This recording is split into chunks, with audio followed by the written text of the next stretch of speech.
Today, we're diving into Japan's geopolitical game plan. How does a small island nation wield so much influence on the global stage? Let's find out. First off, let's talk history. After World War II, Japan was in ruins, but fast forward a few decades, and it's one of the world's top economies. How did that happen? Through sheer determination, industrialization, and some savvy international partnerships. Nowadays, Japan is famous for its cutting edge technology, beautiful cities, fashion, anime, food, baseball, and the list goes on. It's the fourth largest economy in the world. But how does Japan play the geopolitical game in a region full of big players? Japan's strategy is all about balancing its economic interests, security concerns, and diplomatic relationships. It's like a giant game of chess, and Japan's playing it smart.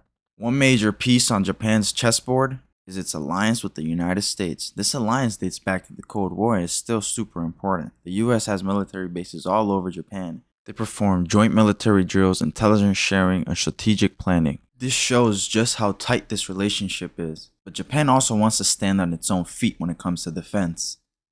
The JSDF. These guys are some of the most advanced in the world. Even though Japan's constitution puts a limit on its military, recent years have seen a shift towards a more proactive defense stance. Japan's been beefing up its defense, focusing on missile defense, cybersecurity, and keeping its maritime borders secure.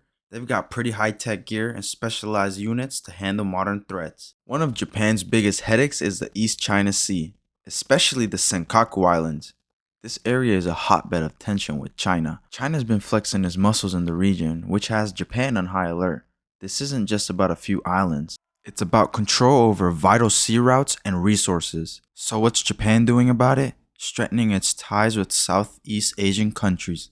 By working with ASEAN nations, Japan hopes to balance China's influence in the region.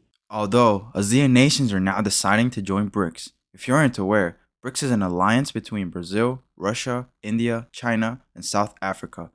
And then there's India. Japan and India have been getting closer, both seeing China as a common concern.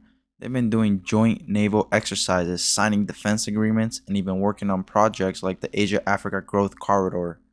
But it's not all about military and diplomacy. Japan's tech game is strong, and they're using it to stay influential. Robotics, AI, green tech, Japan is leading the way. Collaborations with countries around the world in tech and research help boost Japan's economy and build strategic relationships. Japan's also a leader in disaster management and sustainable development, making it a go-to partner in these areas. Let's not forget about Japan's cultural influence like I mentioned earlier. Video games, fashion, anime, food, baseball. All this soft power helps Japan create positive vibes and deeper connections with people globally. Of course, Japan faces some big challenges too. An aging population and economic stagnation are major concerns. These issues could impact Japan's long-term geopolitical strategy. The Japanese government is on it though. They're pushing for increased productivity through automation, encouraging higher birth rates, and liberalizing immigration to keep the workforce stable. So what does the future hold for Japan? In a world with shifting power dynamics, Japan's ability to adapt will be key. Its alliances, tech innovations, and cultural diplomacy will determine its influence on the global stage. In this complex global landscape, Japan's balanced approach to geopolitics is crucial. By managing relationships with major powers and regional neighbors, Japan aims to ensure its security and prosperity. What's next for Japan? How will it continue to navigate the global geopolitical game? Let me know your thoughts in the comments below. Thanks for watching. If you enjoyed this video, don't forget to like, share, and subscribe for more insights into global politics.